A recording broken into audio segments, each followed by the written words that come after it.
Hi friends, welcome to my channel. Let me introduce you all to this tiny little dainty orchid, Neophanecia falcata or Vanda falcata. It's also known as the Fukiran orchid. In Japanese, it means the rich and noble orchid, as it became very famous houseplant among the rich and noble Japanese people.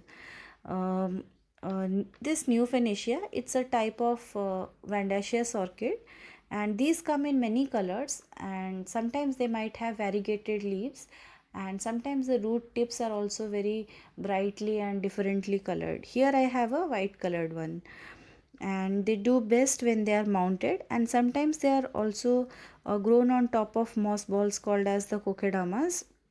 And as you can see, mine is mounted on this piece of wood. I have it for over 3 years now, and this orchid, it blooms twice every year, once during March April and again in August September. These are the flower spikes, and here is a new growth that the plant had recently put.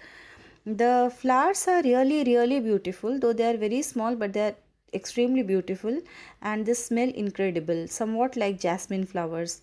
So when you enter into a room or the balcony where you keep the orchid, it's completely filled with the scent. And my plant here looks a little dehydrated, as you can see from the leaves, they are a little shriveled.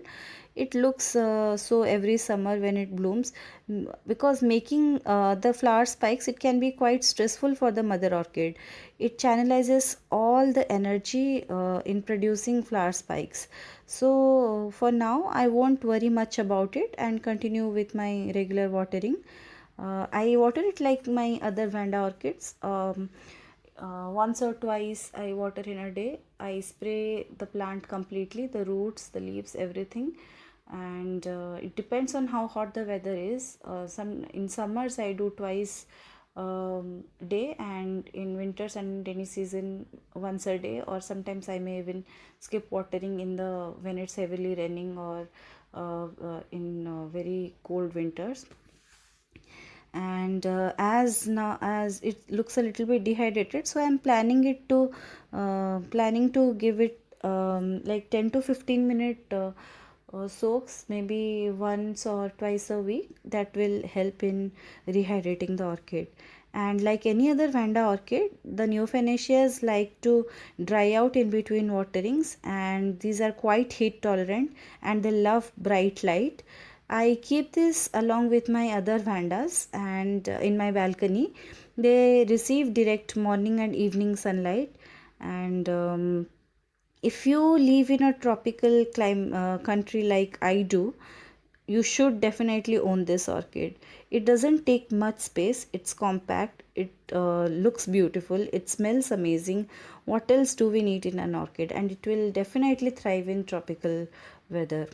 Last year, with a small baby and a job, it became quite difficult for me to maintain a regular fertilizing regime. Still, it uh, uh, did well, and it bloomed twice last year, and again it's blooming this year. And what I usually do, I fertilize, I spray all my orchids with organic fertilizer, that is seaweed, liquid seaweed extract and Epsom salt, every 15 to 20 days.